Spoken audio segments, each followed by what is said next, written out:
आप सुन रहे हैं जगत गुरु तत्वदर्शी संत रामपाल जी महाराज द्वारा लिखित पुस्तक ज्ञान गंगा का पेज नंबर 153।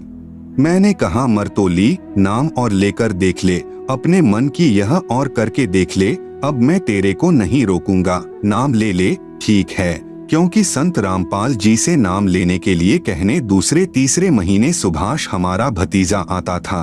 कहता था ताई नाम ले लो नहीं तो मरोगे। मैं कहता था कि कोई डॉक्टर छोड़ा नहीं, हम बालाजी आदि सभी तांत्रिकों के पास सिर मार लिया तो आपका संत क्या ले रहा है। परंतु तंग आकर कहीं बात नहीं बनी तब नाम लेने भेज दी, क्योंकि मैं भी अपने परिवार के आश्रम में जाने के सख्त विरुद्ध था। 16 जनवरी 2003 में नाम लिया और गहरी नजर गीता में नामक पुस्तक साथ लेकर आई। 1 महीने में जैसे दीपक में तेल डाल दिया, इस प्रकार रोशनी हो गई। हर महीने 3 किलो वजन बढ़ने लगा। मेरी पत्नी के नाम लेने से ही मेरे बड़े लड़के को भी बगैर नाम लिए ही अच्छी नींद आने लगी। तभी उसने अपनी पत्नी को नाम दिलवाया।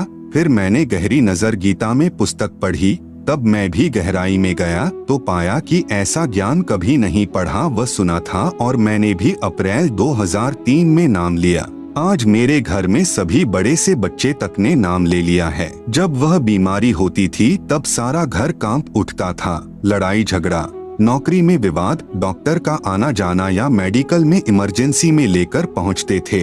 आज हमारा घर स्वर्ग के समान है और सतलोक जाने की इच्छा है। 1 महीना पहले स्वपन में परमेश्वर कबीर साहेब जी गुड़गांव सेक्टर 57 में प्लॉट बुक कर गए। जब द्रा निकला तो वही प्लॉट नंबर मिला जो स्वपन में कबीर परमेश्वर ने बताया था। सुबह समाचार पत्र पढ़ा तो वही प्लॉट नंबर अलॉट था। हमारे यहाँ ऐसी बीमारी थी कि कोई भी इतना दुखी नहीं होगा जो हम थे। अब संत रामपाल दास जी महाराज से उपदेश प्राप्त करने के पश्चात बहुत थोड़े दिनों में हम बहुत सुखी हैं। मेरे घर पर जिन्न यानी जिंद प्रकट हुआ। उसने कहा मैं आपके आश्रम में जाता हूँ, सब कुछ देखकर आता हूँ, परंतु मैं शीशों में नहीं जाता जहाँ संत जी बैठकर सत्संग करते हैं, क्योंकि मैंने सब बातों का पता है। अगर वहाँ जाऊंगा तो मेरी पिटाई बनेगी, इसलिए मैं वापस बाहर आ जाता हूँ। और तुम कहीं तांत्रिकों के पास क्या, चाहे बालाजी गए, मैं अंदर जाया ही नहीं करता, बाहर रह जाता हूँ। मेरे को कोई बांधने वाला नहीं है। मेरे साथी डरपोक थे, वह भाग गए, मैं नहीं जाऊंगा। मेरे को पढ़कर छोड़ रखा है। मैंने तेरे घर व तेरी लड़की के घर की ईंट से ईंट बजानी है। मैं इस प्रकार पढ़कर छोड़ रखा हूँ कि एक के बाद एक सभी के विनाश का नंबर आएगा, चाहे कहीं भी भाग लो। कुछ दिन के बाद वही प्रेत घर में फिर प्रकट हुआ और जोर जोर से बोलने लगा, कहाँ है तेरा गुरु रामपाल, कहाँ है तेरा मालिक कबीरदेव यानी कबीर परमेश्वर। जब भी वह प्रकट होता था मनुष्य की तरह बातचीत करता था। आप सुन रहे हैं जगत गुरु तत्वदर्शी संत रामपाल जी महाराज द्वारा लिखित पुस्तक ज्ञान गंगा का पेज नंबर 154। तभी मेरी पत्नी हमारे घर पर बने पूजा स्थल पर चली गई और दंडवत प्रणाम किया। तभी जिंद यानी प्रेत की पिटाई आरंभ हो गई और कहने लगा, क्या पिटाई करते हो, इन दीवारों को अब गिरा दूंगा। उसकी अच्छी पिटाई हुई। वो कहने लगा, हाय ये तो दीवार नहीं लोहे का जाल है, सरिये हैं। ये मालिक रामपाल जी कहाँ से आ गए, ये तो बरवाला सत्संग करने गए हुए थे। उस दिन संत रामपाल जी महाराज बरवाला जिला हिसार में सत्संग करने गए हुए थे। मैं तो इसलिए आया था कि मालिक यहाँ पर है ही नहीं। जिंद ने कहा कि मैं आया था तुम्हारी ईंट से ईंट बजाने, परंतु मेरी ईंट से ईंट बज गई। मेरे को नरक में डालेंगे, मैं चला जाऊंगा, मुझे छुड़वा दो। करौंथा आश्रम में संत रामपाल जी बैठे हैं। इनको आदमी मत समझना, पूर्ण परमात्मा आए हुए हैं। इनको मत छोड़ देना, नहीं तो खता खा जाओगे। ऐसे ही खेड़ा कचनी वाला पंडित भी इलाज करता था। जब मैं खेड़ा कंचनी में गया तो उस पंडित ने बताया कि आपका परिवार एक के बाद एक करके खत्म हो जाएगा। मैंने नहीं मानी, परंतु शाहपुर में ही भाई की लड़कियों की शादी कर रखी है तथा वह पंडित भी शाहपुर का ही है। फिर पंडित जी ने हमारे चौधरी को बताया कि रोहतक वाले चौधरी रामकुमार के यहाँ बहुत खतरनाक बीमारी है और सारा परिवार नष्ट हो जाएगा, उनको बुलाकर लाओ। तब हमारे चौधरी साहब ने बटेऊ को मेरे पास भेजा। हमारे बटेऊ जिले सिंह ने बताया और वह साथ लेकर गया। बुलाना तो आसान था, परंतु फिर इलाज बहुत मुश्किल हो गया। उसके काबू में नहीं आया। मंगल व शनिवार को रात के समय 5-5 चौकियां आती थी। उन्हें उतारता और साथ में तालाब में डाल देता। यह कार्यक्रम 4 साल तक चलता रहा, परंतु बाद में हाथ खड़े कर दिए। मैं बोहता वाला जींद एक सियाने के पास पहुंचा। उसने कहा कि तेरी बीमारी मैं काट दूंगा। आपकी बीमारी का मुझे पता है। वह हमें कई बार बालाजी भी ले गया। न उस सियाने के काबू में आया और न उसके मंदिर में, क्योंकि मंगल व शनिवार को चौकियों के आने ने उसको इतना तंग कर दिया कि वह भी हाथ खड़े कर गया। क्योंकि चौकियां जब आती थी तो मेरे पास भी संदेश आ जाता था कि रात 9 से 2 बजे तक आग जलाकर, पानी का लोटा लेकर और लाठी लेकर जागते रहना है। यह कार्यक्रम सन 1996 से 2002 तक चलता रहा। बोतावाले के पास जब चौकी आई तो उसमें एक पर्ची मिली थी। बोतावाले सियाने को कहा था कि बीच से हट जा, तेरे को 50,000 रुपए दे देंगे, नहीं तो तेरी भी खैर नहीं है। उसने डर के कारण मुझे इनकार कर दिया। मैं दिन में दिल्ली नौकरी करने जाता और रात को पहरा देता। कभी रात को डॉक्टर को बुलाकर लाता। मेरी बहुत ही दुर्दशा थी। मैं ऊपर के काम से तथा सारा परिवार बीमारी से बहुत तंग था। किसी को कहते तो मजाक करते थे, किसी ने भी साथ नहीं दिया। बहुत पैसे, लगभग 3 लाख खर्च हो गए।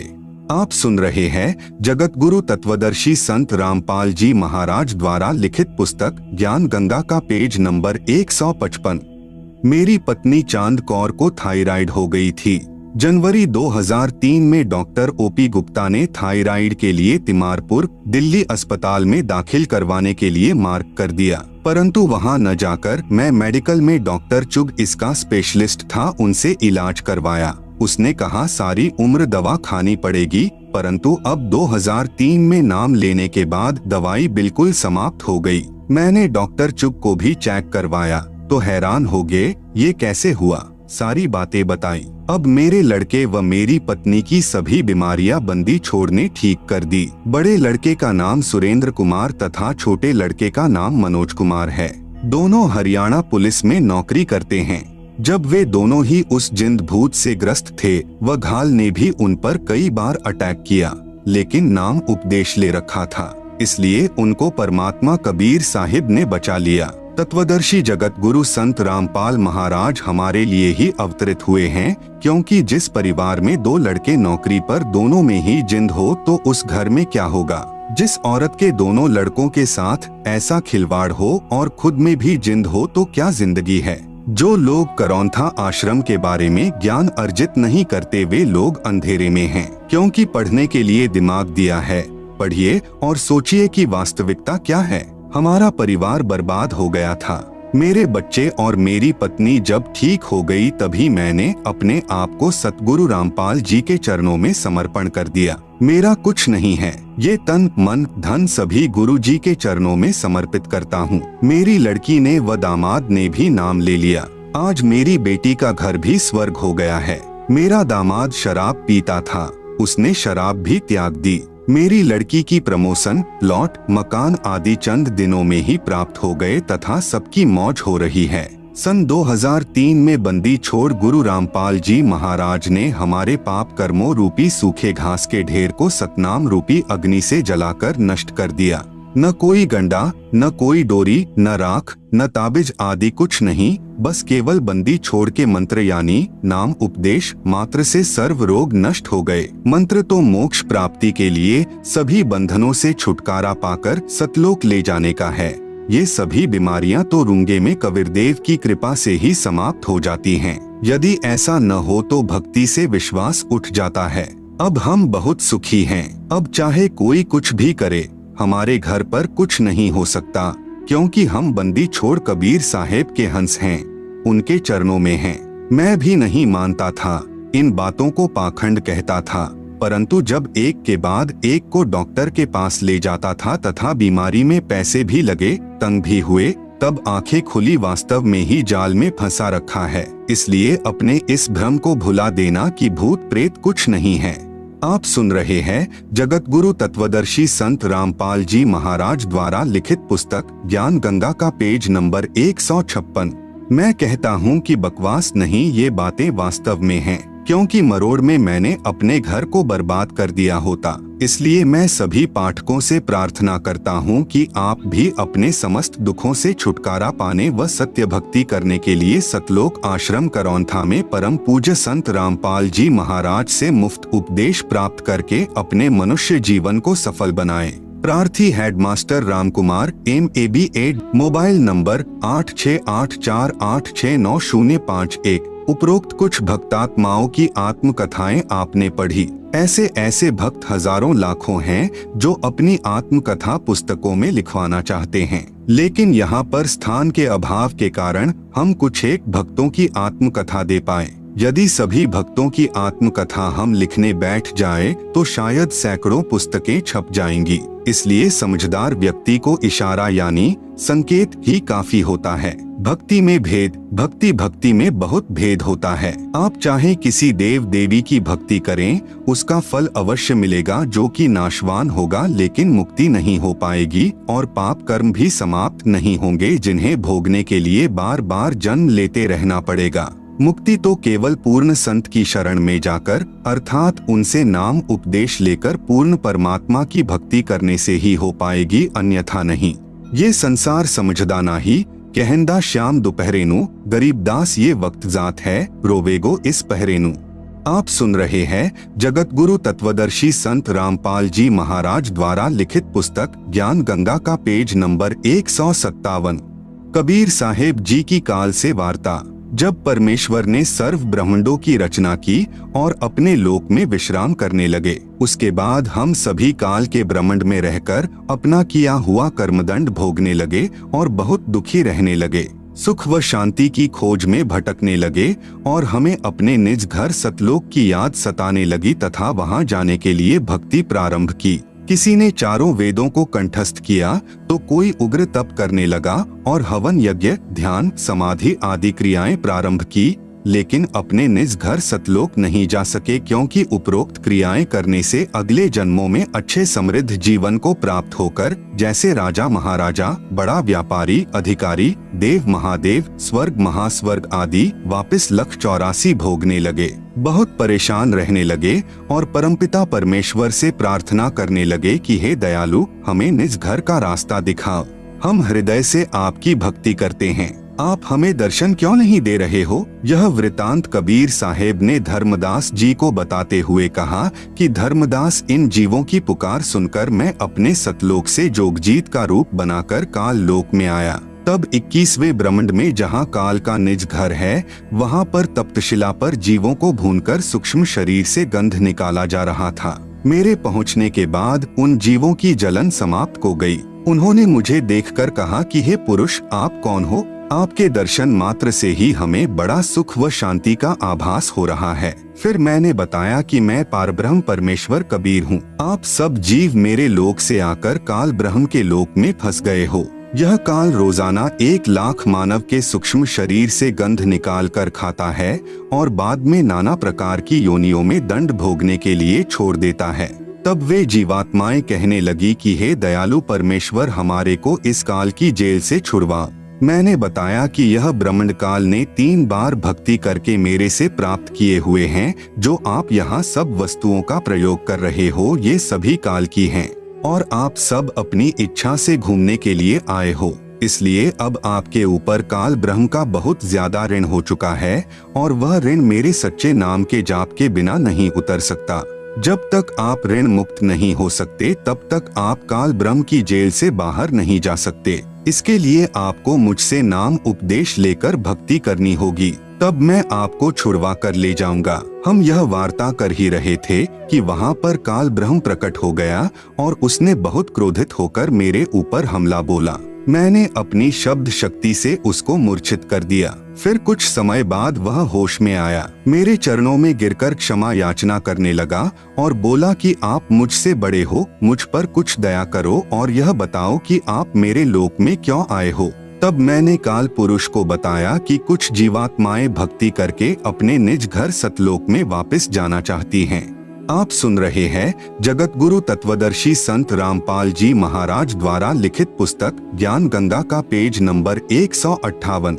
उन्हें सतभक्ति मार्ग नहीं मिल रहा है, इसलिए वे भक्ति करने के बाद भी इसी लोक में रह जाती हैं। मैं उनको सतभक्ति मार्ग बताने के लिए और तेरा भेद देने के लिए आया हूँ कि तू काल है, 1,00,000 जीवों का आहार करता है और 1,25,00,000 जीवों को उत्पन्न करता है तथा भगवान बनकर बैठा है। मैं इनको बताऊंगा कि तुम जिसकी भक्ति करते हो वह भगवान नहीं, काल है। इतना सुनते ही काल बोला कि यदि सब जीव वापस चले गए तो मेरे भोजन का क्या होगा? मैं भूखा मर जाऊंगा। आपसे मेरी प्रार्थना है कि 3 युगों में जीव कम संख्या में ले जाना और सबको मेरा भेद मत देना कि मैं काल हूँ, सबको खाता हूँ। जब कलयुग आए तो चाहे जितने जीवों को ले जाना। ये वचन काल ने मुझसे प्राप्त कर लिए। कबीर साहेब ने धर्मदास को आगे बताते हुए कहा कि सतयुग, त्रेतायुग, द्वापर युग में भी मैं आया था और बहुत जीवों को सतलोक लेकर गया, लेकिन इसका भेद नहीं बताया। अब मैं कलयुग में आया हूँ और काल से मेरी वार्ता हुई है। काल ब्रह्म ने मुझसे कहा कि अब आप चाहे जितना जोर लगा लेना, आपकी बात कोई नहीं सुनेगा। प्रथम तो मैंने जीव को भक्ति के लायक ही नहीं छोड़ा है। उनमें बीड़ी, सिगरेट, शराब, मांस आदि दुर्व्यसन की आदत डालकर इनकी वृत्ति को बिगाड़ दिया है। नाना प्रकार की पाखंड पूजा में जीवात्माओं को लगा दिया है। दूसरी बात यह होगी कि जब आप अपना ज्ञान देकर वापस अपने लोक में चले जाओगे तब मैं यानी काल अपने दूत भेजकर आपके पंथ से मिलते जुलते 12 पंथ चलाकर जीवों को भ्रमित कर दूंगा। महिमा सतलोक की बताएंगे, आपका ज्ञान कथेंगे, लेकिन नाम जाप मेरा करेंगे, जिसके परिणाम स्वरूप मेरा ही भोजन बनेंगे। यह बात सुनकर कबीर साहेब ने कहा कि आप अपनी कोशिश करना, मैं सतमार्ग बताकर ही वापस जाऊंगा और जो मेरा ज्ञान सुन लेगा वह तेरे बहकावे में कभी नहीं आएगा। सतगुरु कबीर साहेब ने कहा कि हे निरंजन, यदि मैं चाहूँ तो तेरे सारे खेल को क्षण भर में समाप्त कर सकता हूँ, परंतु ऐसा करने से मेरा वचन भंग होता है। यह सोचकर मैं अपने प्यारे हंसों को यथार्थ ज्ञान देकर शब्द का बल प्रदान करके सतलोक ले जाऊंगा और कहा कि सुनो धर्मराया, हम संखो हंसा पद पर साया, जिन लीन्हा हमरा प्रवाना, सो हंसा हम किए अमाना। पवित्र कबीर सागर में जीवों को भूल भूलैया में डालने के लिए तथा अपनी भूख को मिटाने के लिए तरह तरह के तरीकों का वर्णन। 12 पंथ करूँ मैं साजा, नाम तुम्हारा ले करूँ आवाजा। 12 यम संसार पठो, नाम तुम्हारे पंथ चलै हो। प्रथम दूत मम प्रगटे जाई, पीछे अंश तुम्हारा आई। यही विधि जीवन को भ्रमाऊं, पुरुष नाम जीवन समझाऊं। 12 पंथ नाम जो लहे, सो हमरे मुख आन समय है। कहा तुम्हारा जीव नहीं माने, हमारी ओर हो बात बखाने।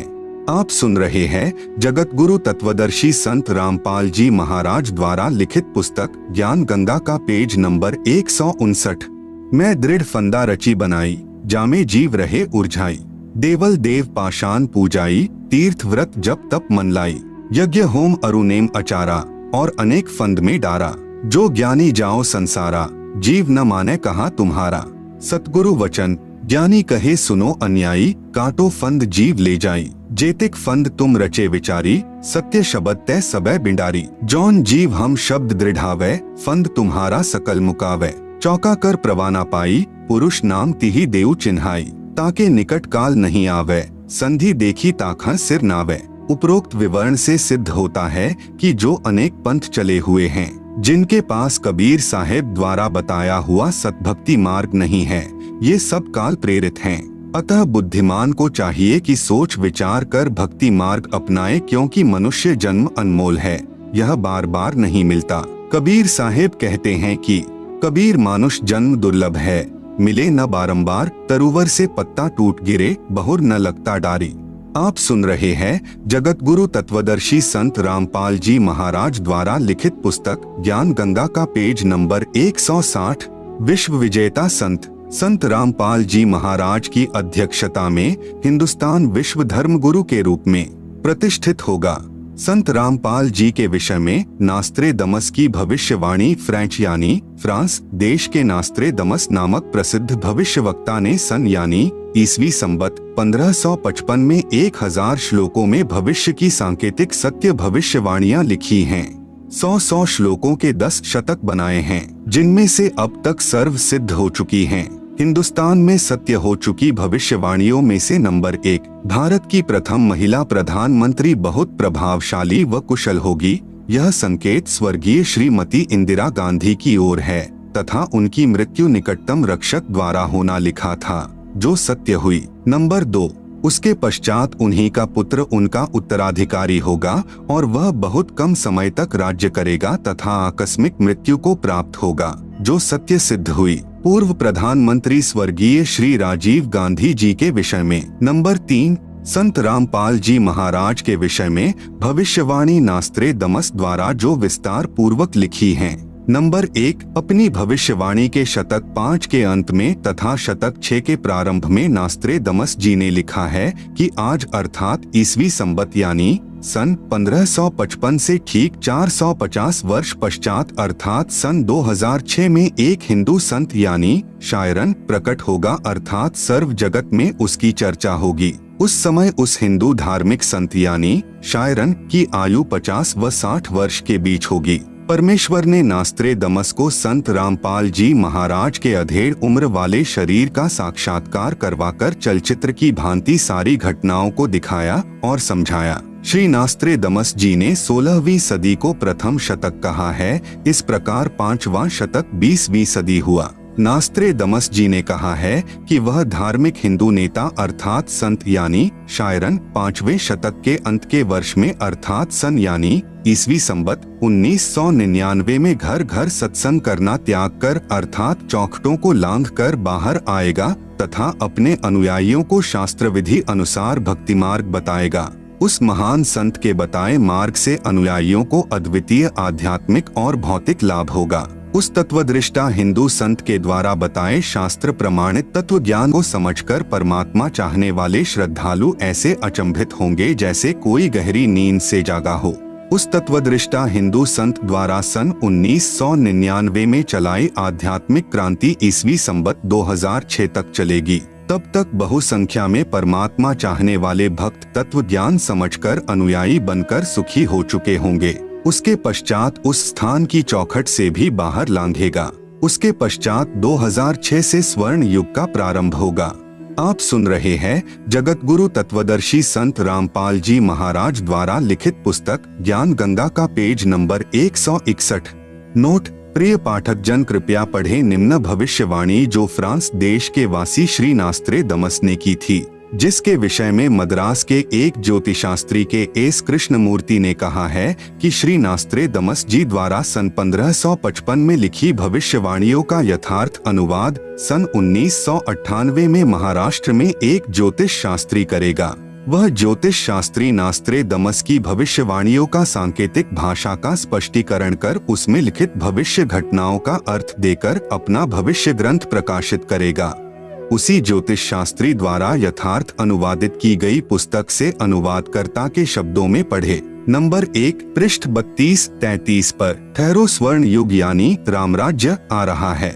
एक अधेड़ उम्र का औदार्य यानी उदार अजोड़ महासत्ता अधिकारी भारत ही नहीं सारी पृथ्वी पर स्वर्ण युग लाएगा और अपने सनातन धर्म का पुनरुत्थान करके यथार्थ भक्ति मार्ग बताकर सर्वश्रेष्ठ हिंदू राष्ट्र बनाएगा। तत्पश्चात ब्रह्मदेश पाकिस्तान, बांग्ला, श्रीलंका, नेपाल, तिब्बत यानी तिबेत, अफगानिस्तान, मलाया आदि देशों में वही सार्वभौम धार्मिक नेता होगा। सत्ताधारी चांडाल चौकड़ियों पर उसकी सत्ता होगी। वह नेता यानी शायरन दुनिया को अधाप मालूम होना है, बस देखते रहो। नंबर 2, पृष्ठ 40 पर फिर लिखा है ठहरो रामराज्य यानी स्वर्ण युग आ रहा है। जून ईसवी संबत 1999 से ईसवी संबत 2006 तक चलने उत्तराली उत्क्रांति में स्वर्ण युग का उत्थान होगा। हिंदुस्तान में उद्यन होने वाला तारणहार शायरन दुनिया में सुख समृद्धि व शांति प्रदान करेगा। नास्त्रेदमस जी ने निसंदेह कहा है कि प्रकट होने वाला शायरन अभी ज्ञात नहीं है, लेकिन वह क्रिश्चियन अथवा मुसलमान हरगिज नहीं है, वह हिंदू ही होगा और मैं नास्त्रेदमस उसका अभी छाती ठोक कर गर्व करता हूँ, क्योंकि उस दिव्य स्वतंत्र सूर्य शायरन का उदय होते ही सारे पहले वाले विद्वान कहलाने वाले महान नेताओं को निष्प्रभ होकर उसके सामने नम्र बनना पड़ेगा। वह हिंदुस्तानी महान तत्वदृष्टा संत सभी को अभूतपूर्व राज्य प्रदान करेगा। वह समान कायदा समान नियम बनाएगा। स्त्री पुरुष में अमीर गरीब में, जाति और धर्म में कोई भेदभाव नहीं रखेगा, किसी पर अन्याय नहीं होने देगा। उस तत्वदर्शी संत का सर्व जनता विशेष सम्मान करेगी। माता पिता तो आदरणीय होते ही हैं, परंतु आध्यात्मिकता व पवित्रता के आधार पर उस शायरन यानी तत्वदर्शी संत का माता पिता से भी अलग श्रद्धा स्थान होगा। नास्त्रेदमस स्वयं जू वंश का था तथा फ्रांस देश का नागरिक था। उसने क्रिश्चियन धर्म स्वीकार कर रखा था। फिर भी नास्त्रेदमस ने निसंदेह कहा है कि प्रकट होने वाला शायरन केवल हिंदू ही होगा। नंबर 3, पृष्ठ 41 पर सभी को समान कायदा, नियम, अनुशासन पालन करवाकर सत्य पथ पर लाएगा। मैं यानी नास्त्रेदमस एक बात निर्विवाद सिद्ध करता हूँ, वह शायरन यानी धार्मिक नेता नया ज्ञान आविष्कार करेगा। वह सत्य मार्गदर्शन करवाने वाला तारणहार एशिया खंड में जिस देश के नाम महासागर यानी हिंद महासागर है, उसी नाम वाले यानी हिंदुस्तान देश में जन्म लेगा। आप सुन रहे हैं जगत गुरु तत्वदर्शी संत रामपाल जी महाराज द्वारा लिखित पुस्तक ज्ञान गंगा का पेज नंबर 162। वह ना क्रिश्चियन, ना मुसलमान, ना जू होगा, वह निसंदेह हिंदू होगा। अन्य भूतपूर्व धार्मिक नेताओं से महतर बुद्धिमान होगा और अजिंक्य होगा। नास्त्रेदमस भविष्यवाणी के शतक 6 श्लोक 70 में महत्वपूर्ण संकेत संदेश बता रहा है। उससे सभी प्रेम करेंगे, उसका बोल बाला रहेगा, उसका भय भी रहेगा, कोई भी अपकृत्य करना नहीं सोचेगा। उसका नाम व कीर्ति त्रिखंड में गुंजेगी, अर्थात आसमानों के पार उसकी महिमा का बोलबाला होगा। अब तक अज्ञान निंद्रा में गाढ़े सोए हुए समाज को तत्व ज्ञान की रोशनी से जगाएगा। सर्व मानव समाज हड़बड़ा कर जागेगा। उसके तत्व ज्ञान के आधार से भक्ति साधना करेगा। सर्व समाज से सत्य साधना करवाएगा, जिस कारण सर्व साधकों को अपने आदि अनादि स्थान यानी सत्यलोक में अपने पूर्वजों के पास ले जाकर वहां स्थायी स्थान प्राप्त करवाएगा यानी वारिस बनाएगा। इस क्रूर भूमि यानी काल लोक से मुक्त करवाएगा। यह शब्द बोल उठेगा। नंबर 4, पृष्ठ 42-43। यह हिंसक क्रूर चंद्र यानी महाकाल कौन है, कहाँ है, यह बात शायरन यानी तत्वदर्शी संत ही बताएगा। उस क्रूर चंद्र से वह शायरन ही मुक्त करवाएगा। शायरन यानी तत्वदर्शी संत के कारकिर्द में इस भूतल की पवित्र भूमि पर यानी हिंदुस्तान में स्वर्णयुग का अवतरण होगा।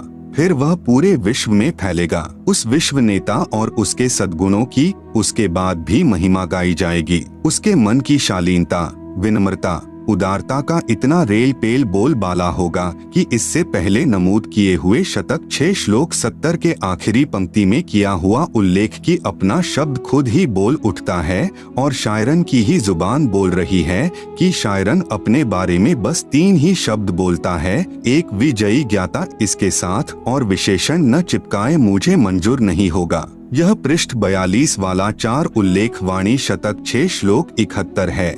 हिंदू शायरन अपने ज्ञान से दैदीप्यमान उत्तुंग ऊंचा स्वरूप का विधान यानी तत्व ज्ञान फिर से बिना शर्त उजागर करवाएगा। Sharon will be chief of the world, loved, feared and unchallenged और मानवीय संस्कृति निर्धोक संवारेगा, इसमें संदेह नहीं। अभी किसी को मालूम नहीं, लेकिन अपने समय पर जैसे नरसिंह अचानक प्रकट हुआ था, ऐसे ही वह विश्व महान नेता यानी ग्रेट शायरन अपने तर्कशुद्ध अचूक आध्यात्मिक ज्ञान और भक्ति तेज से विख्यात होगा। मैं यानी नास्त्रेदमस अचंभित हूँ। मैं ना उसके देश यानी जहाँ से अवतरित होगा अर्थात सतलोक देश को तथा ना उसको जानता हूँ, मैं उसे सामने देख भी रहा हूँ। उसकी महिमा का शब्दबद्ध में कोई मिसाल नहीं कर सकता। बस उसे ग्रेट शायरन यानी महान धार्मिक नेता कहता हूँ। अपने धर्म बंधुओं की सद्कालीन समस्या से दयनीय अवस्था से बेचैन होता हुआ, स्वतंत्र ज्ञान सूर्य का उदय करता हुआ, अपने भक्ति तेज से जग का तारणहार 5वें शतक यानी 20वीं सदी के अंतिम वर्ष में के अंत में ईस्वी संबत 1999 अधेड़ उम्र का विश्व का महान नेता जैसे तेजस्वी सिंह मानव यानी ग्रेट शायरन उदिवग्न अवस्था से चौखट लांघता हुआ मेरे यानी नास्त्रेदमस के मन का भेद ले रहा है और मैं उसका स्वागत करता हुआ आश्चर्यचकित हो रहा हूँ, उदास भी हो रहा हूँ, क्योंकि उसका दुनिया को ज्ञान न होने से मेरा शायरन यानी तत्वदर्शी संत उपेक्षा का पात्र बन रहा है। आप सुन रहे हैं जगत गुरु तत्वदर्शी संत रामपाल जी महाराज द्वारा लिखित पुस्तक ज्ञान गंगा का पेज नंबर 163। मेरी यानी नास्त्रेदमस की चित भेदक भविष्यवाणी की और उस वैश्विक सिंह मानव की उपेक्षा न करें। उसके प्रकट होने पर तथा उसके तेजस्वी तत्व ज्ञान रूपी सूर्य उदय होने से आदर्शवादी श्रेष्ठ व्यक्तियों का पुनरुत्थान तथा स्वर्ण युग का प्रभात शतक 6 में आज ईस्वी संबत 1555 से 450 वर्ष बाद अर्थात 2006 में यानी 1555 प्लस 450 बराबर 2005 के पश्चात अर्थात 2006 में शुरुआत होगी। इस कृतार्थ शुरुआत का मैं यानी नास्त्रेदमस दृष्टा हो रहा हूँ। नंबर 5 पृष्ठ 44, 45, 46 नास्त्रेदमस शतक 1 श्लोक 50 में फिर प्रमाणित कर रहा है। 3 ओर से सागर से घिरे द्वीप यानी हिंदुस्तान देश में उस महान संत का जन्म होगा। उस समय तत्व ज्ञान के अभाव से अज्ञान अंधेरा होगा, नैतिकता का पतन होकर हाहाकार मचा होगा। वह शायरन यानी धार्मिक नेता गुरुवर अर्थात गुरुजी को वर यानी श्रेष्ठ मानकर अपनी साधना करेगा तथा करवाएगा। वह धार्मिक नेता यानी तत्वदर्शी संत अपने धर्म बल अर्थात भक्ति की शक्ति से तथा तत्व ज्ञान द्वारा सर्व राष्ट्रों को नतमस्तक करेगा। एशिया में उसे रोकना अर्थात उसके प्रचार में बाधा करना पागलपन होगा। शतक 1 श्लोक 50 नोट नास्त्रेदमस की भविष्यवाणी फ्रांस देश की भाषा में लिखी गई थी। बाद में एक पाल ब्रंटन नामक अंग्रेज ने इस नास्त्रेदमस की भविष्यवाणी सेंचुरी ग्रंथ को फ्रांस में कुछ वर्ष रहकर समझा, फिर इंग्लिश भाषा में लिखा। उसने गुरुवर शब्द को बृहस्पति गुरुवार अर्थात थर्सडे जानकर लिख दिया कि वह अपनी पूजा का आधार बृहस्पतिवार को बनाएगा। वास्तव में गुरुवर शब्द है जिसका अर्थ है सर्व गुरुओं में जो एक तत्वज्ञाता श्रेष्ठ है तथा गुरु को मुख्य मानकर साधना करना होता है। वेद भाषा में बृहस्पति का भावार्थ सर्वोच्च स्वामी अर्थात परमेश्वर, दूसरा अर्थ बृहस्पति का जगत गुरु भी होता है।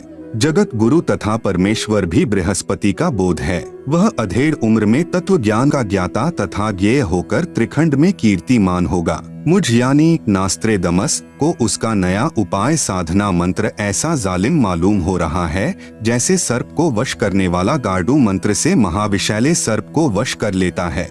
वह नया उपाय नया कायदा बनाने वाला तत्ववेता दुनिया के सामने उजागर होगा। उसी को मैं यानी नास्त्रेदमस अचंभित होकर ग्रेट शायरन बता रहा हूँ। उसके ज्ञान के दिव्य तेज के प्रभाव से उस द्वीपकल्प यानी भारतवर्ष में आक्रामक तूफान खलबली मचेगी अर्थात अज्ञानी संतों द्वारा विद्रोह किया जाएगा। उसको शांत करने का उपाय भी उसी को मालूम होगा। जैसे जालिम सरपनी को वश किया जाता है, वह सिंह के समान शक्तिशाली व तेजपुंज व्यक्तित्व का होगा। यह मैं नास्त्रेदमस स्पष्ट शब्दों में बता रहा हूँ कि वह कुंडलिनी शक्ति धारण किए हुए है। आगे स्पष्ट शब्द यह है कि जिस समय वह शायरन जिस महासागर में द्वीपकल्प है उसी देश के नाम पर महासागर का भी नाम है यानी हिंद महासागर। आप सुन रहे हैं जगत गुरु तत्वदर्शी संत रामपाल जी महाराज द्वारा लिखित पुस्तक ज्ञान गंगा का पेज नंबर 164। विशेषता यह होगी कि उस देश की भुजंग सर्पिनी शक्ति यानी कुंडलनी शक्ति का पूर्ण परिचित प्रू मास्टर होगा। वह शायरन यानी महान धार्मिक नेता, उदारमत वाला, कृपालु, दयालु, दैदीप्यमान, सनातन साम्राज्य अधिकारी, आदि पुरुष यानी सत्य पुरुष का अनुयायी होगा। उसकी सत्ता सार्वभौम होगी। उसकी महिमा उपाय गुरु श्रद्धा, गुरु भक्ति अर्थात गुरु बिना कोई साधना सफल नहीं होती, इस सिद्धांत को दृढ़ करेगा। तत्व ज्ञान का सत्संग करके प्रथम अज्ञान निंद्रा में सोए अपने धर्म बंधुओं यानी हिंदुओं को जागृत करके अंधविश्वास के आधार पर साधना कर रहे श्रद्धालुओं को शास्त्र विधि रहित साधना का बुर्का फाड़कर गूढ़ गहरे ज्ञान यानी तत्व ज्ञान का प्रकाश करेगा। अपने सनातन धर्म का पालन करवाकर समृद्ध शांति का अधिकारी बनाएगा। तत्पश्चात उसका तत्व ज्ञान संपूर्ण विश्व में फैलेगा। उस यानी महान तत्वदर्शी संत के ज्ञान की कोई भी बराबरी नहीं कर सकेगा अर्थात उसका कोई भी सानी नहीं होगा। उसके गूढ़ ज्ञान यानी तत्व ज्ञान के सामने सूर्य का तेज भी कम पड़ेगा। इसलिए मैं यानी नास्त्रेदमस वैश्विक सिंह महामानव इतना महान होगा कि मैं उसकी महिमा को शब्दों में नहीं बांध पाऊंगा। मैं यानी नास्त्रेदमस उस ग्रेट शायरन को देख रहा हूँ। उपरोक्त विवरण का भावार्थ है कि उस विश्व नेता को 50 वर्ष की आयु में तत्व ज्ञान शास्त्रों में प्रमाणित होगा। अर्थात वह 50 वर्ष की आयु में सन 2001 में सर्व धर्मों के शास्त्रों को पढ़कर उनका ज्ञाता यानी तत्वज्ञानी होगा तथा उसके पश्चात उस तत्व ज्ञान का ज्ञेय यानी जानने योग्य परमेश्वर का ज्ञान अन्य को प्रदान करने वाला होगा तथा उसका आध्यात्मिक जन्म अमावस्या को होगा। उस समय उसकी आयु तरुण अर्थात 16, 20, 25 वर्ष की नहीं होगी, वह प्रौढ़ होगा तथा जब वह प्रसिद्ध होगा तब उसकी आयु 50 से 60 साल के मध्य होगी। नंबर 6, पृष्ठ 46-47। नास्त्रेदमस कहता है कि निसंदेह विश्व में श्रेष्ठ तत्वज्ञाता यानी ग्रेट शायरन के विषय में मेरी भविष्यवाणी के शब्दा शब्द को किसी नेताओं पर जोड़कर तर्क वितर्क करके देखेंगे तो कोई भी खरा नहीं उतरेगा। मैं यानी नास्त्रेदमस छाती ठोक कर शब्दा शब्द कह रहा हूँ। मेरा शायरन का कर्तृत्व और उसका गूढ़ गहरा ज्ञान यानी तत्वज्ञान ही सर्व की खाल उतारेगा। बस 2006 साल आने दो। इस विधान का एक एक शब्द खरा खरा समर्थन शायरन ही देगा। नंबर 7, पृष्ठ 52। नास्त्रेदमस ने अपनी भविष्यवाणी में कहा है कि 21वीं सदी के प्रारंभ में दुनिया के क्षितिज पर शायरन का उदय होगा। जो भी बदलाव होगा वह मेरी यानी नास्त्रेदमस की इच्छा से नहीं बल्कि शायरन की आज्ञा से, नीति की इच्छा से सारा बदलाव होगा ही होगा।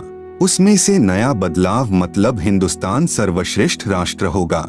कई सदियों से ना देखा ऐसा हिंदुओं का सुख साम्राज्य दृष्टिगोचर होगा। उस देश में पैदा हुआ धार्मिक संत ही तत्वदृष्टा तथा जग का तारणहार जगत जेता होगा।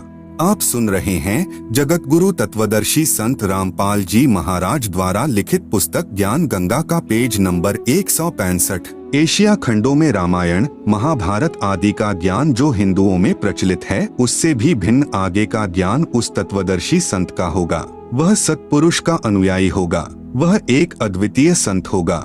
नंबर 8, पृष्ठ 74। बहुत सारे संत नेता आएंगे और जाएंगे, सर्व परमात्मा के द्रोही तथा अभिमानी होंगे। मुझे यानी नास्त्रेदमस को आंतरिक साक्षात्कार उस शायरन का हुआ है। नास्त्रेदमस ने कहा है कि उस महान हिंदू धार्मिक नेता को न पहचानकर उस पर राष्ट्रद्रोह का भी आरोप लगाया जाएगा। मुझे यानी नास्त्रेदमस को दुख है कि वह महान धार्मिक नेता यानी शायरन उपेक्षा का पात्र बनाया जाएगा, परंतु हिंदुस्तान का हिंदू संत आगामी अंधकारी यानी भक्ति ज्ञान के अभाव से अंधे, प्रलयकारी यानी स्वार्थवश भाई भाई को मार रहा है, बेटा बाप से विमुख है, हिंदू हिंदू का शत्रु, मुसलमान मुसलमान का दुश्मन बना है, धुंधुकारी यानी माया की दौड़ में बेसब्रे समाज, जगत को नया प्रकाश देने वाला सर्वश्रेष्ठ जगतजेता धार्मिक विश्व नेता की अपनी उदासी के सिवा कोई अभिलाषा नहीं होगी, अर्थात मानव उद्धार के लिए चिंता के अतिरिक्त कुछ भी स्वार्थ नहीं होगा, न अभिमान होगा। यह मेरी भविष्यवाणी की गौरव की बात होगी कि वास्तव में वह तत्वदर्शी संत संसार में अवश्य प्रसिद्ध होगा।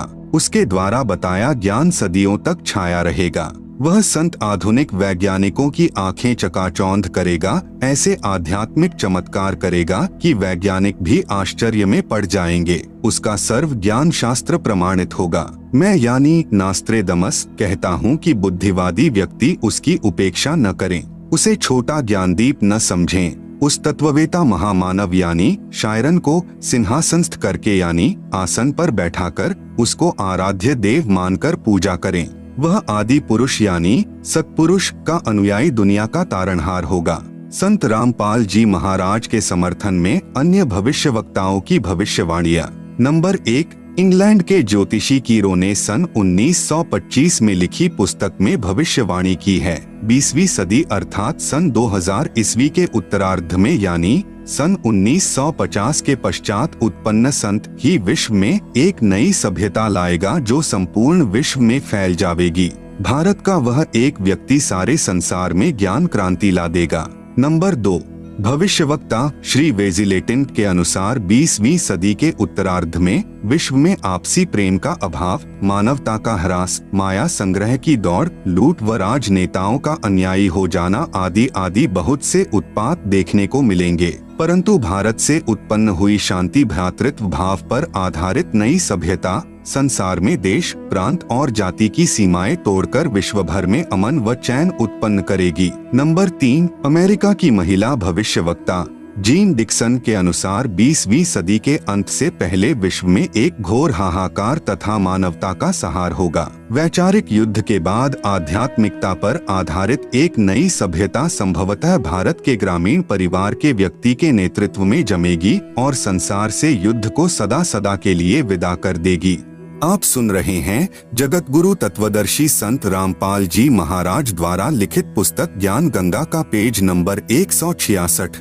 नंबर 4। अमेरिका के श्री एंडरसन के अनुसार 20वीं सदी के अंत से पहले या 21वीं सदी के प्रथम दशक में विश्व में असभ्यता का नंगा तांडव होगा। इस बीच भारत के एक देहात का एक धार्मिक व्यक्ति एक मानव, एक भाषा और झंडा की रूपरेखा का संविधान बनाकर संसार को सदाचार, उदारता, मानवीय सेवा व प्यार का सबक देगा। यह मसीहा सन 1999 तक विश्व में आगे आने वाले हजारों वर्षों के लिए धर्म व सुख शांति भर देगा। नंबर 5। हॉलैंड के भविष्य दृष्टा श्री गेरार्ड क्राइसे के अनुसार 20वीं सदी के अंत से पहले या 21वीं सदी के प्रथम दशक में भयंकर युद्ध के कारण कई देशों का अस्तित्व ही मिट जाएगा, परंतु भारत का एक महापुरुष संपूर्ण विश्व को मानवता के एक सूत्र में बांध देगा व हिंसा, फूट, दुराचार, कपट आदि संसार से सदा के लिए मिटा देगा।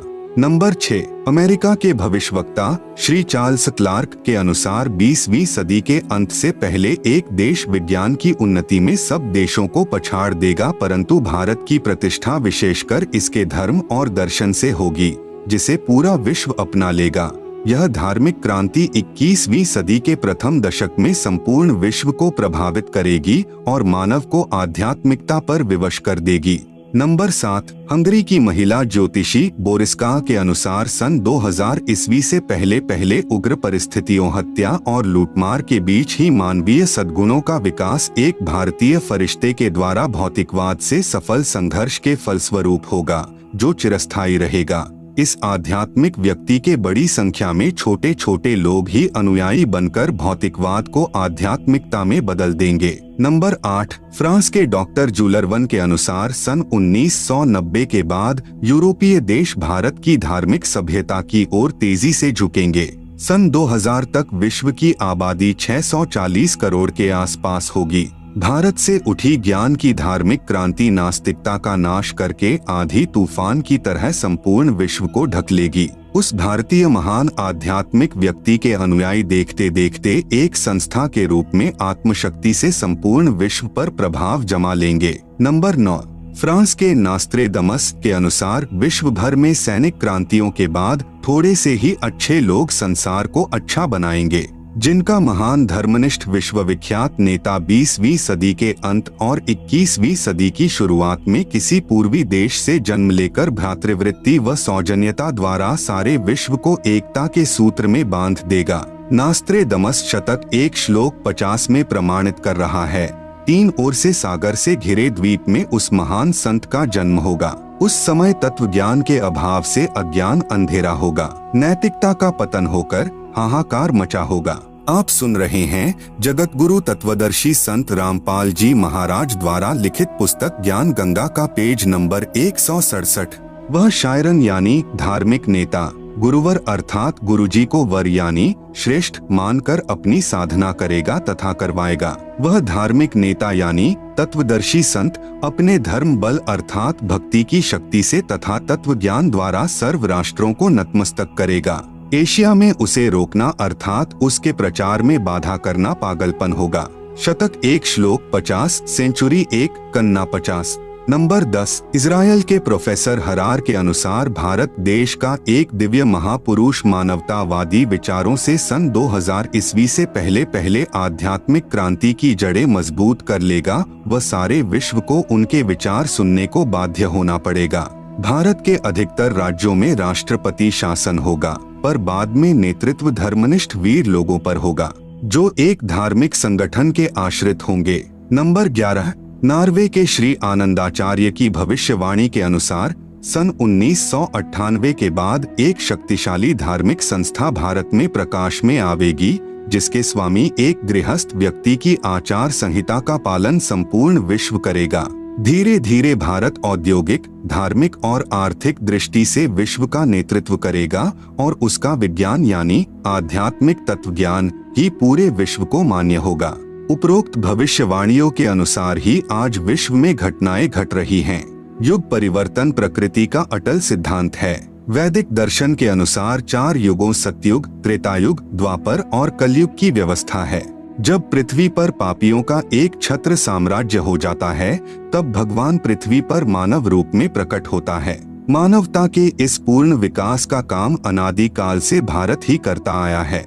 इसी पुण्य भूमि पर अवतारों का अवतरण अनादि काल से होता आ रहा है। लेकिन कैसी विडंबना है कि ऋषि मुनियों, महापुरुषों व अवतारों के जीवन काल में उस समय के शासन व्यवस्था व जनता ने उनकी दिव्य बातों व आदर्शों पर ध्यान नहीं दिया और उनके अंतर्ध्यान होने पर दुगने उत्साह से उनकी पूजा शुरू कर पूजने लग गए।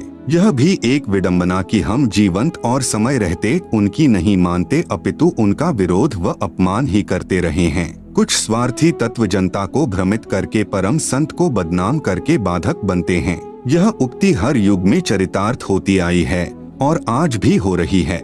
जो महापुरुष हजारों कष्टों को सहन कर अपनी तपस्या व सत्य पर अडिग रहता है, उनकी बात असत्य नहीं हो सकती। सत्य पर अडिग रहते हुए ईसा मसीह ने अपने शरीर में कीलों की भयंकर पीड़ा को झेला। सुकरात ने जहर का प्याला पिया। श्री राम तथा श्री कृष्ण जी को भी यातनाओं का शिकार होना पड़ा। ईसा मसीह ने कहा था कि पृथ्वी और आकाश टल सकते हैं, सूर्य का अटल सिद्धांत है उदय अस्त वो भी निरस्त हो सकता है, लेकिन मेरी बातें कभी झूठी नहीं हो सकती है। आप सुन रहे हैं जगत गुरु तत्वदर्शी संत रामपाल जी महाराज द्वारा लिखित पुस्तक ज्ञान गंगा का पेज नंबर 168। सज्जनों, यदि आज के करोड़ों मानव उस परम तत्व के ज्ञाता संत को ढूंढकर स्वीकार कर उनके बताए पथानुसार अपनी जीवन शैली को सुधार लेंगे, तो पूरे विश्व में सद्भावना, आपसी भाईचारा, दया तथा सद्भक्ति का वातावरण हो जाएगा। वर्तमान का मानव बुद्धिजीवी है, इसलिए उस संत के विचारों को अवश्य स्वीकार करेगा तथा धन्य होगा। वह संत है जगत गुरु तत्वदर्शी संत रामपाल जी महाराज। कृपया पढ़े संत रामपाल जी महाराज की संक्षिप्त जीवनी जो सर्व भविष्यवाणियों पर खरी उतर रही है। संत रामपाल जी महाराज का संक्षिप्त परिचय। संत रामपाल जी का जन्म 8 सितंबर 1951 को गांव धनाना जिला सोनीपत हरियाणा में एक किसान परिवार में हुआ। पढ़ाई पूरी करके हरियाणा प्रांत में सिंचाई विभाग में जूनियर इंजीनियर की पोस्ट पर 18 वर्ष कार्यरत रहे। सन 1988 में परम संत रामदेवानंद जी से दीक्षा प्राप्त की तथा तन मन से सक्रिय होकर स्वामी रामदेवानंद जी द्वारा बताए भक्ति मार्ग से साधना की तथा परमात्मा का साक्षात्कार किया। संत रामपाल जी को नाम दीक्षा 17 फरवरी 1988 को फाल्गुन महीने की अमावस्या को रात्रि में प्राप्त हुई। उस समय संत रामपाल जी महाराज की आयु 37 वर्ष थी। उपदेश दिवस यानी दीक्षा दिवस को संत मत में उपदेशी भक्त का आध्यात्मिक जन्मदिन माना जाता है। उपरोक्त विवरण श्री नास्त्रे दमस जी की उस भविष्यवाणी से पूर्ण मेल खाता है जो पृष्ठ संख्या 44-45 पर लिखी है। जिस समय उस तत्वदृष्टा शायरन का आध्यात्मिक जन्म होगा, उस दिन अंधेरी अमावस्या होगी। उस समय उस विश्व नेता की आयु 16, 20, 25 वर्ष नहीं होगी। वह तरुण नहीं होगा, बल्कि वह प्रौढ़ होगा और वह 50 और 60 वर्ष के बीच की उम्र में संसार में प्रसिद्ध होगा। वह सन 2006 होगा। सन 1993 में स्वामी रामदेवानंद जी महाराज ने आपको सत्संग करने की आज्ञा दी तथा सन 1994 में नामदान करने की आज्ञा प्रदान की। भक्ति मार्ग में लीन होने के कारण जूनियर इंजीनियर की पोस्ट से त्यागपत्र दे दिया, जो हरियाणा सरकार द्वारा 16/5/2000 को पत्र क्रमांक 3492-3500 तिथि 16/5/2000 के तहत स्वीकृत है। सन 1994 से 1998 तक संत रामपाल जी महाराज ने घर घर, गांव गांव, नगर नगर में जाकर सत्संग किया। बहुसंख्या में अनुयायी हो गए। साथ साथ ज्ञानहीन संतों का विरोध भी बढ़ता गया। सन 1999 में गांव करौंथा जिला रोहतक यानी हरियाणा में सतलोक आश्रम करौंथा की स्थापना की तथा 1 जून 1999 से 7 जून 1999 तक परमेश्वर कबीर जी के प्रकट दिवस पर 7 दिवसीय विशाल सत्संग का आयोजन करके आश्रम का प्रारंभ किया तथा महीने की प्रत्येक पूर्णिमा को 3 दिन का सत्संग प्रारंभ किया। आप सुन रहे हैं जगत गुरु तत्वदर्शी संत रामपाल जी महाराज द्वारा लिखित पुस्तक ज्ञान गंगा का पेज नंबर 169। दूर दूर से श्रद्धालु सत्संग सुनने आने लगे तथा तत्व ज्ञान को समझकर बहुसंख्या में अनुयायी बनने लगे। चंद दिनों में संत रामपाल महाराज जी के अनुयायियों की संख्या लाखों में पहुंच गई। जिन ज्ञानहीन संतों व ऋषियों के अनुयायी संत रामपाल जी के पास आने लगे तथा अनुयायी बनने लगे, फिर उन अज्ञानी आचार्यों तथा संतों से प्रश्न करने लगे कि आप सर्व ज्ञान अपने सदग्रंथों के विपरीत बता रहे हो। यजुर्वेद अध्याय 8 मंत्र 13 में लिखा है कि पूर्ण परमात्मा अपने भक्त के सर्व अपराध यानी पाप नाश यानी क्षमा कर देता है। आपकी पुस्तक जो हमने खरीदी है उसमें लिखा है कि परमात्मा अपने भक्त के पाप क्षमा यानी नाश नहीं करता। आपकी पुस्तक सत्यार्थ प्रकाश समुल्लास 7 में लिखा है कि सूर्य पर पृथ्वी की तरह मनुष्य तथा अन्य प्राणी वास करते हैं। इसी प्रकार पृथ्वी की तरह सर्व पदार्थ हैं। बाग बगीचे नदी झरने आदि, क्या यह संभव है? पवित्र यजुर्वेद अध्याय 5 मंत्र 1 में लिखा है कि परमात्मा सशरीर है। अग्ने तनुह असि विष्णवे त्वा सोमस्य तनुर असि।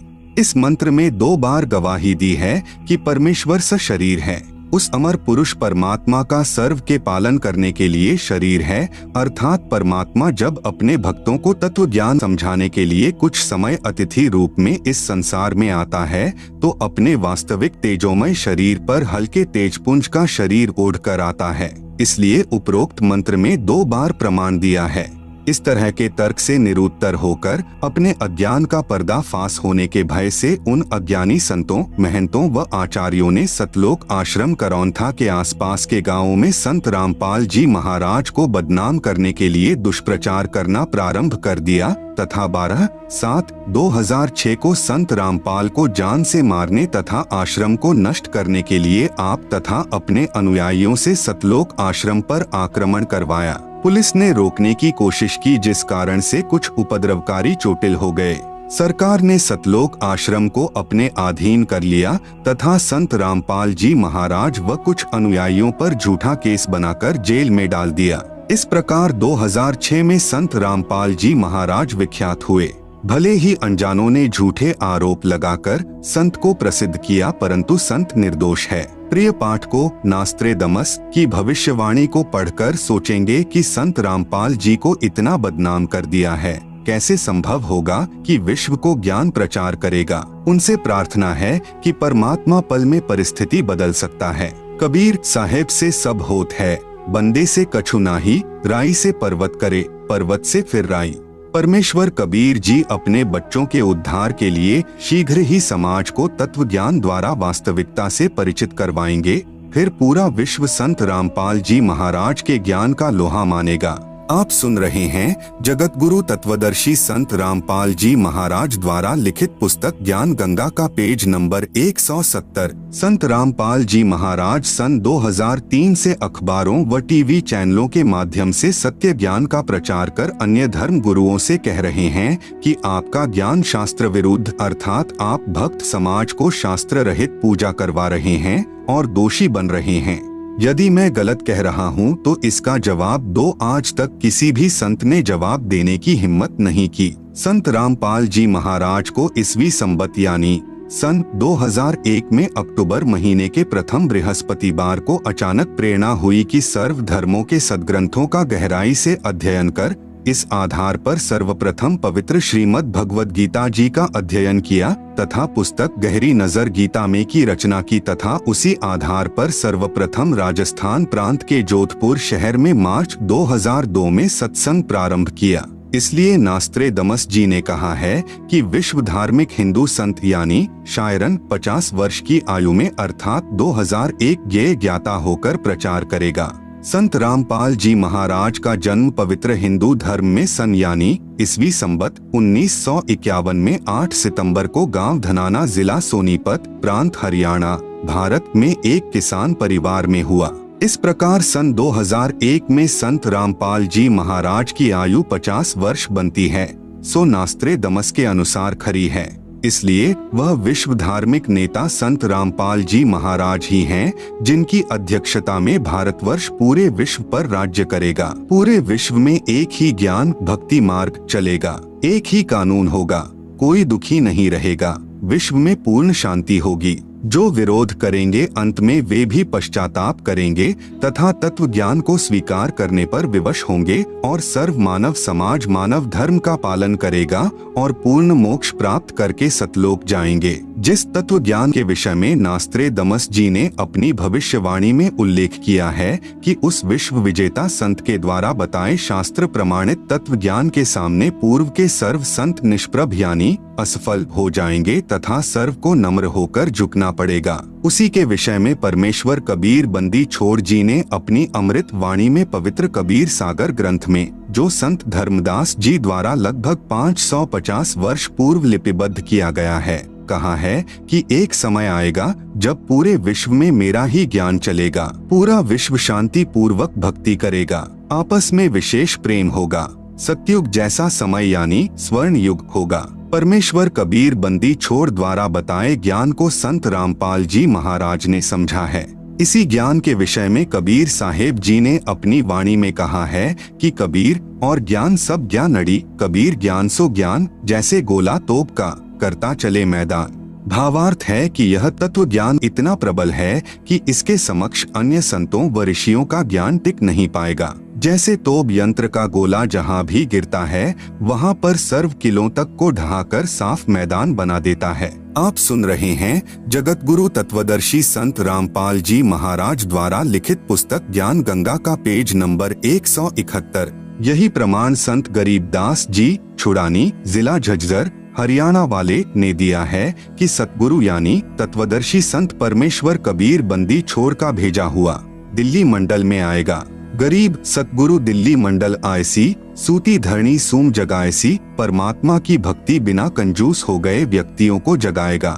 गांव धनाना जिला सोनीपत पहले दिल्ली शासित क्षेत्र में पड़ता था, इसलिए संत गरीबदास जी महाराज ने कहा है कि सतगुरु यानी वास्तविक ज्ञान जानने वाला संत अर्थात तत्वदृष्टा संत दिल्ली मंडल में आएगा। फिर कहा है कि साहेब कबीर तख्त खवासा दिल्ली मंडल लीजय वासा। भावार्थ है कि परमेश्वर कबीर बंदी छोड़ के तख्त यानी दरबार का ख्वास यानी नौकर अर्थात परमेश्वर का नुमाइंदा यानी प्रतिनिधि दिल्ली मंडल में वास करेगा अर्थात वहां उत्पन्न होगा। प्रथम अपने हिंदू बंधुओं को तत्व ज्ञान से परिचित करवाएगा। बुद्धिमान हिंदू ऐसे जागेंगे जैसे कोई हड़बड़ा कर जागता है, अर्थात उस संत के द्वारा बताए तत्व ज्ञान को समझकर अविलंब उसकी शरण ग्रहण करेंगे। फिर पूरा विश्व उस तत्वदर्शी हिंदू संत के ज्ञान को स्वीकार करेगा। यह भविष्यवाणी श्री नास्त्रेदमस जी ने भी की है।